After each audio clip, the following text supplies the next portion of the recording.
ल हेर्नुहोस् कान्छाले चङ्गा उडाएको ल पत्याउनुहुन्छ 2.5 वर्षको बच्चाले चङ्गा उडाइरहेको छ हङकङको डाँडामा। अब सुन्नुहोस् पुरा समाचार। म रवि गुरुङ,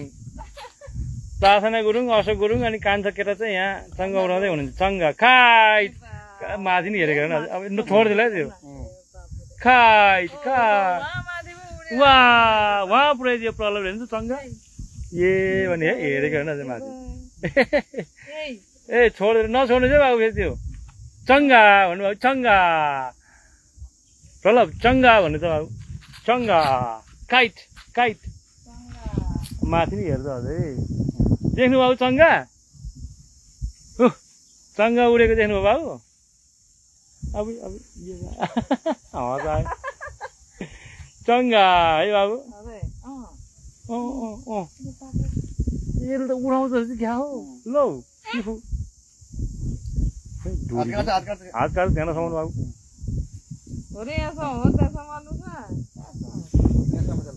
माथि जाने कोसिस गरेँ त्यसले है त्यो डोरीमा नसमाउने हो डोरीमा समाउँदै फेरि यो पुसेर हालेपछि लाटो भइन्छ हात काट्छ क्या त्यहाँ समाउने होइन हो त्यहाँ स्याबा पुस पुस पुल पुल पुस भनेको पुल पुल एन्ड पुस पुल पुल पुल अब मेरो ध्यानले चङ्गा नै उडाइदियो त ल हेर हेर्दा हेर्दै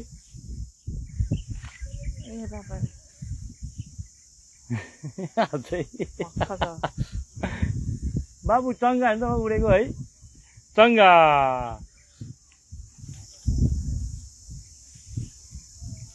ध्यानले हँसायो कान्छाले नि सेम गरे फेरि लैदेला है फेरि छोडिदेला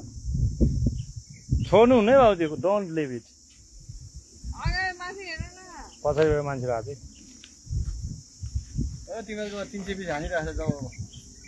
यिनीहरूको बजाउनु नि अनि बजायो कस्तो होला त्यहीँ त्यत्रो पार्किङको उस है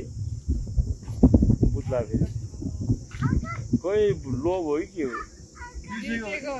बिर्सेको होला 320 झ्याममा च्याममा यस्तो ठाउँमा नि कस्तो चेकिङ हानिरहेको छ है बिचराले जाने बित्तिकै दिमाग खराब हुन्छ